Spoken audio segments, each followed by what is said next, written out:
inches in this area, plus at the same time the storm surge.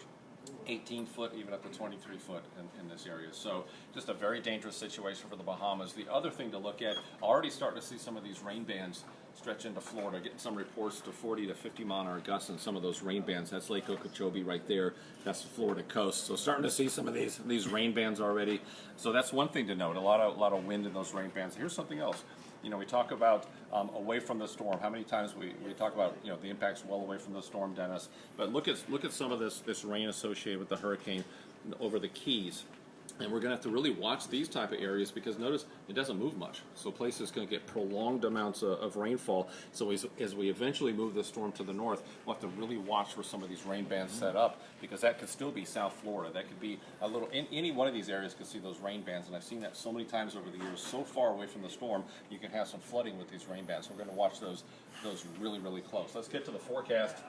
You know, we've been talking about this stall for what, Dennis, 3 days. I mean, this has been part of the forecast. So remember that high pressure we've been talking about, that Bermuda high. It's been pushing this hurricane to the west. That's what's been moving it. So we've been forecasting that to basically collapse, go away, just like that. So less influence of that high pressure, and as a result, there's nothing to steer the hurricane. So when you lose that high pressure, there's nothing pushing that hurricane, so it's just sitting there, waiting, wobbling, waiting for something to pull it a different direction.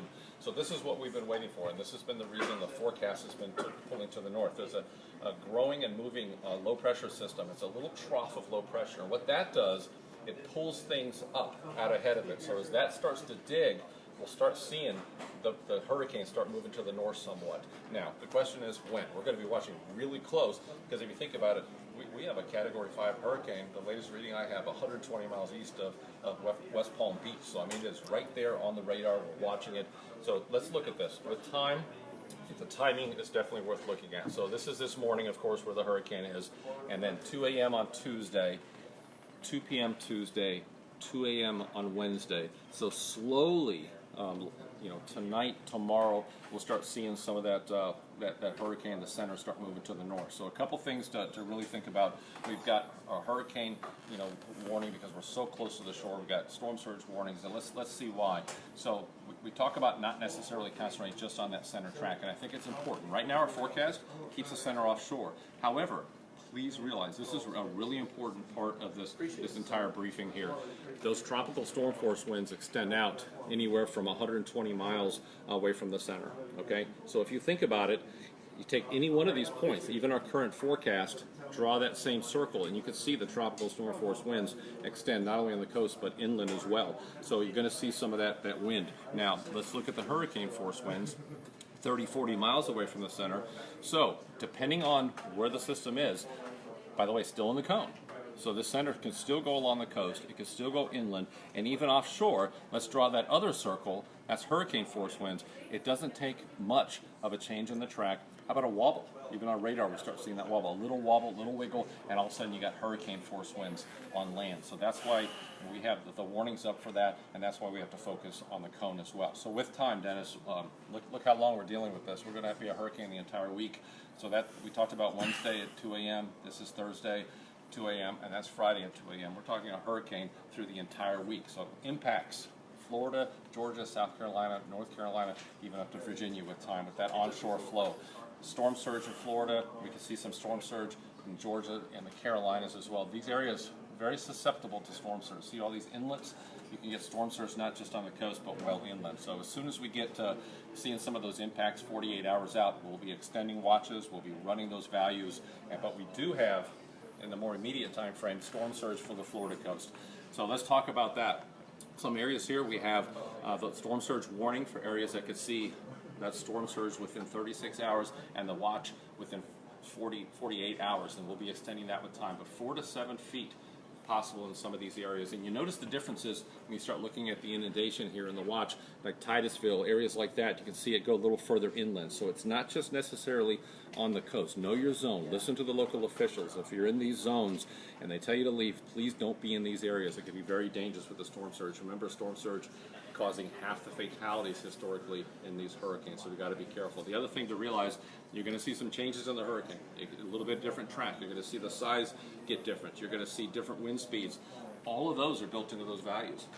we run 1,000 scenarios go into creating this storm surge map, because you could be inland. These are all the tracks. We look at all those. We look at a bigger storm, a smaller storm, left, right. We change all the characteristics, and guess what? No matter those changes, we built that into these values. So you'll see changes, but these won't change too much. So let's keep an eye on that and be safe from the storm surge. It's a very dangerous aspect.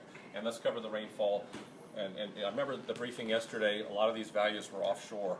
A little change in the forecast, and all of a sudden now you have 6 to 10 inches of rain forecast for portions of the coast. It doesn't take much of a track change to get these higher values in. So if we're a little closer in with the forecast in the center, that means some of these higher values, it doesn't take much for those to get in really quick. And the red, by the way, is 10 to 15.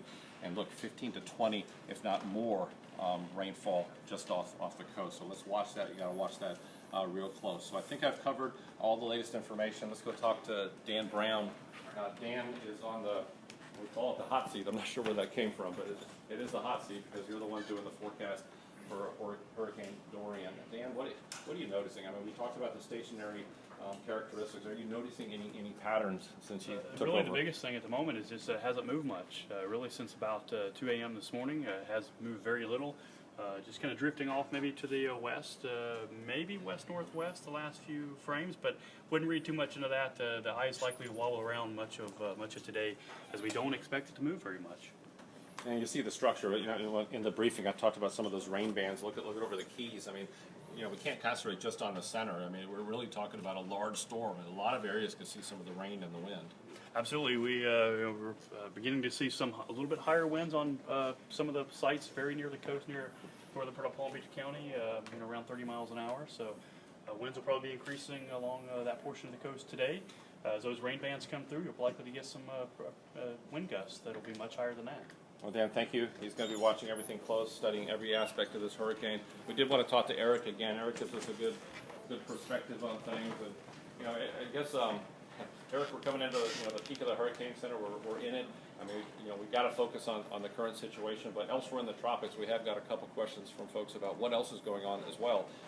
What else do you see? What else in the tropics? The tropics are getting very active. We're watching 4 other systems right now. We're watching a strong tropical wave west of the Cabo Verde Islands that has a really high chance of becoming a tropical cyclone over the next day or two. We're watching another system southeast of Bermuda that has some chance. We're also monitoring a system in the Gulf of Mexico and a wave over Africa. It's definitely the peak of the season around here. There it is, absolutely. So peak of the season. Eric, thank you for watching all of that. So we're all getting it done here, and probably the next Facebook update, Chris will get back over to TAFB and hear about the marine forecasting as well. We'll do that on the next one. So there it is. There's the latest information that we have. If you're in Florida, please take this serious. I think no matter if we're offshore, along the shore, or inshore, you're going to see some impacts. You saw the storm surge. You're going to get the wind. We got to be prepared. Listen to those local officials. I definitely can't say that enough. It's real important. Those decisions can be life or death. Thank you for watching. This has been Ken Graham right here, live in the operations area at the National Hurricane Center.